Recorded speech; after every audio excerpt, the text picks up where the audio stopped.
Welcome back everyone.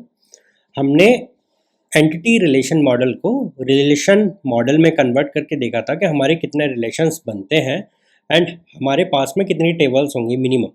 अभी क्या होता है कि हमें जो स्कीमा हम रिलेशन मॉडल में बनाते हैं उसको हम और बेसिकली और फिनिशिंग दे सकते हैं। तो कुछ प्रॉब्लम्स हैं जो कि अकर होती हैं ड्यूरिंग द टपल्स क्रिएशन, ठीक है, जिनके बेसिस पे हम कुछ आइडेंटिफाई करेंगे कि ओके क्या क्या प्रॉब्लम्स हो सकती हैं। तो उसके बेसिस पे हम अपने स्कीमा को रिफाइन करेंगे। तो यहाँ पे टॉपिक लिख लीजिए स्कीमा रिफाइनमेंट। ओके, तो सबसे पहली जो प्रॉब्लम है वो है due to redundancy. So first is redundancy, that is repetition. Second is insertion anomaly, हम कुछ गलत इंसर्ट कर दें, ठीक है। Third is updation anomaly and fourth is deletion anomaly. Okay, तो ये हमारी चार कुछ प्रॉब्लम्स हैं, इनको आप अभी के लिए लिख लीजिए, उसको एग्जाम्पल से समझते हैं। ओके, तो यहाँ पे मैंने एक टेबल ले रखी है जिसका स्कीमा डिफाइन है एंड उसमें कुछ टपल्स भी अवेलेबल है ना। यहाँ पे सीरियल नंबर है जो कि प्राइमरी की है, प्रोफेसर का नाम है, उसके सीनियरिटी है कि कितना सीनियर है वो, उसकी सैलरी डिफाइंड है। मान लेते हैं जो सीनियरिटी है वो डायरेक्टली इन्फ्लुएंस करती है आपकी सैलरी को। लेट से कि अगर एक सीनियर है 5 रैंक पे, ठीक है, तो उसकी सैलरी 50 की होगी और 10 पे है तो वो 1 लाख पे होगा, ये मान लेते हैं। तो यहाँ पे हम इसको फॉरेन की रेफरेंस दे सकते हैं कि भाई हाँ ये इन्फ्लुएंस्ड है। तो एक सीनियरिटी पे 2 सैलरी अवेलेबल नहीं है, ये हम यहाँ पे कंसिडर करके चल रहे हैं ना। अगर यहाँ पे आप देखोगे सबसे पहले जो मैंने आपको बताया रिडंडेंसी, ठीक है, रिपीटेशन। तो यहाँ पे देखो क्या है, सेशन पे ये रिपीट हो रहा है, 5 पे 50, 5 पे 50, ये रिपीटेशन है। तो यहाँ पे रिडंडेंट डेटा आ रहा है, बार बार रिपीट हो रहा है कुछ ऐसा डेटा। तो हम इसको कैसे हटाएंगे, हम इसको यहाँ पे सेपरेट टेबल्स में डिफाइन कर लेंगे। तो एक टेबल हो जाएगी with serial number, professor name and उसकी सीनियरिटी की, एंड दूसरी टेबल हो जाएगी हमारी सीनियरिटी और उसकी सैलरी की।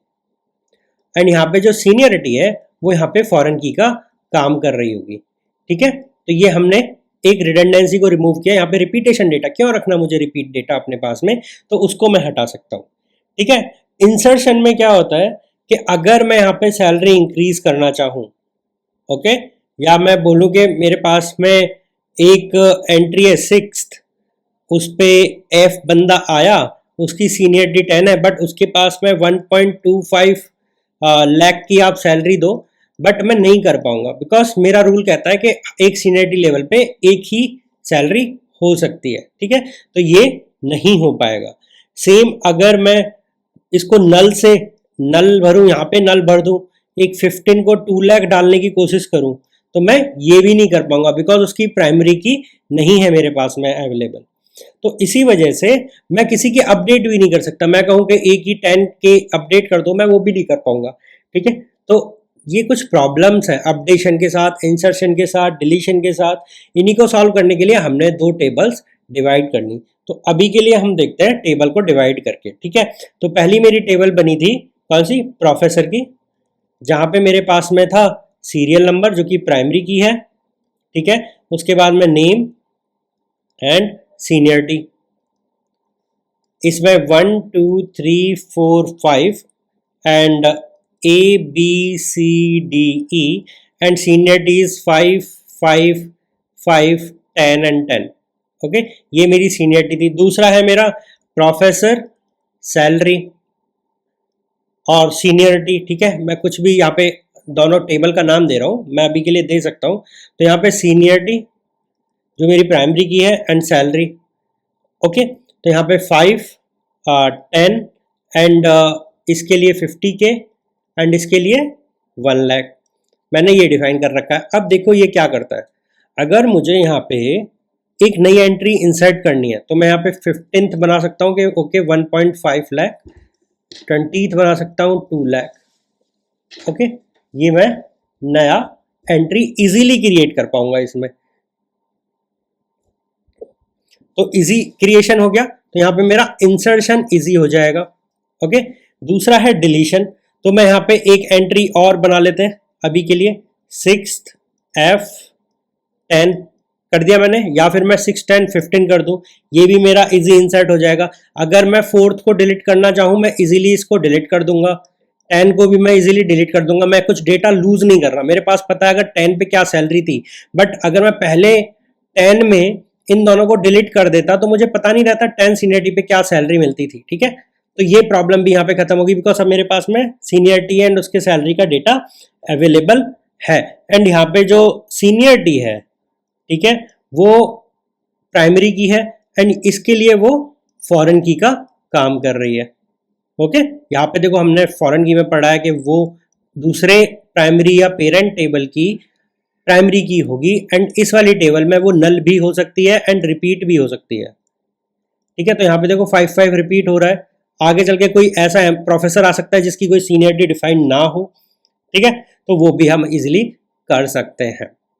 Got it? तो इस टाइप से हम इन प्रॉब्लम्स को सॉल्व करते हैं। इस पर्टिकुलर प्रोसेस को कहा जाता है नॉर्मलाइजेशन।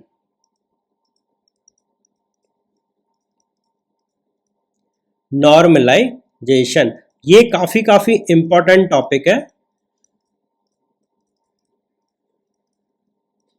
बेसिकली इसमें क्या करते हैं कि अगर हमारे पास में ये प्रॉब्लम्स अकर हो रही हैं, रिडंडेंसी की, इंसर्शन एनोमली, अपडेशन एनोमली और डिलीशन एनोमली, तो इसको हम रिमूव करने की कोशिश करते हैं और अपनी टेबल्स को वेल स्ट्रक्चर्ड फॉर्मेट में रखते हैं और नॉर्मलाइज कर रखते हैं। ठीक है, तो इसी को हम आगे पढ़ेंगे, इसको कैसे अचीव किया जा सकता है वो पढ़ेंगे। एंड उसके बाद में हम देखेंगे कि हम आइडेंटिफाई कैसे करें कि भाई ये नॉर्मलाइजेशन करने की ज़रूरत है या नहीं है। ओके, करने की ज़रूरत है तो हम कैसे कर सकते हैं, वो सब चीज़ें हम अगले लेक्चर्स में पढ़ेंगे।